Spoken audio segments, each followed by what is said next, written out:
I'm Malik Muhammad, and I am the founder and CEO of Aquaben and Transforming Lives. I'm a speaker, an author, a transformational leader, entrepreneur, all of that, which I think comes together for me in ways of working with communities, working with leaders, so that we can rise to being the type of leader that we need. Part of my why is really to help leaders understand our critical role as part of a whole, and not leading just from the front, but leading from the middle, leading from the back as well. Realize the significant and probably exponential role that leaders have. My interest in leadership and education really is rooted in how can we attend to multiple, sometimes competing interests. What we place at the very center of that work is connection. We start with connection because what connection does is it builds up a currency that allows us to challenge. Connection plus challenge equals change. I think that it's important every time we come together as a community, we need to remind each other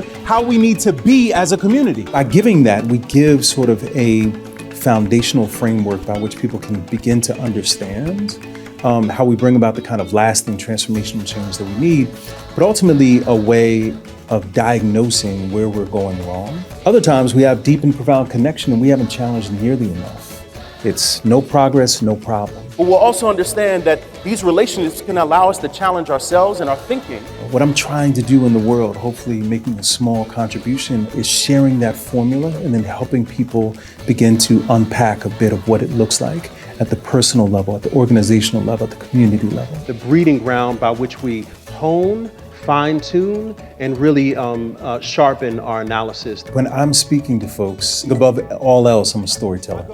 Amen. All right, good. Say it with your chest. I go. Amen. One more time. I lean into that African tradition of the griot who tells the story and allows people to sometimes find their own meaning inside of that. Think about our toughest issues that we face in our businesses, in our families, and in our world. It's almost always clear that it can trace back to a violation of the formula.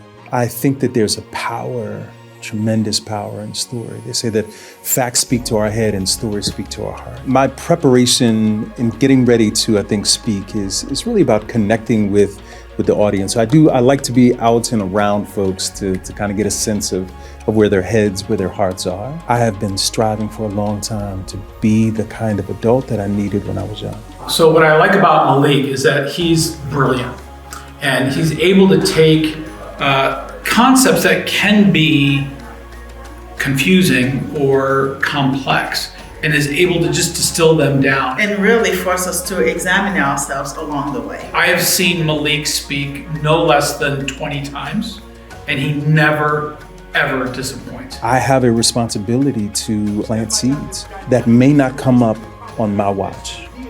And that's okay because I have reaped the harvest, the fruits of other people's labor. We drink from wells that we did not dig, that we are warmed by fires that we did not build. For me, this work gives me the opportunity to plant seeds that will come up on someone else's watch, encouraging and inspiring folks to elevate our game so that we can become even more powerful and impactful.